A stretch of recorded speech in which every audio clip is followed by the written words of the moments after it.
Бунтовният април оповестява началото на пътя към свободата. Гръмва първата пушка в Копривщица и раздира мрака на 5-вековната черна нощ. Тодор Каблешков написва прочутото кърваво писмо и дава съдбовния знак. Панагюри ще ликува. Буревестникът Георги Бенковски с призивни вдовни пронизва сърцата. Българио, докажи, че си жива. Разнолика, усеяна с подвизи и жертви е историята българска. От паметта на народа са останали бунтовните призиви, дразновенията и надеждите на юначните сърца, издигнали върховете на достоинство и слава. Те водеха хайдушки дружини по планини и гори за крилници. Скитаха се по чужбина и търсеха подкрепа. Връщаха се в родината си с облечените чети, за да подпишат с кръвта си волята за свобода и да я заявят на Европа и на света.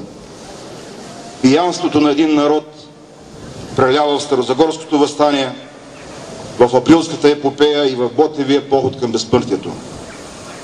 Светът беше удивен. Българинът умира, за да живее България.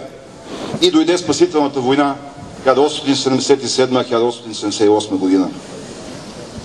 Ние, българите, сме европейски народ. Имаме достоинство и самочувствие, че сме дали нещо на света. Пътят на българина никога не е бил лек. Него винаги го брулят разностранни ветрове. Блъскат го по всички посоки. Не ни е леко и днес. Но не се предаваме и продължаваме.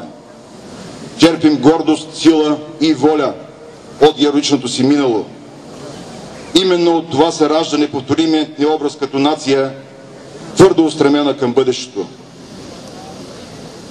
Заедно с другите народи от Европа и света, нека извървим този път достойно, горди, че сме потомци на онези, за които България беше всичко.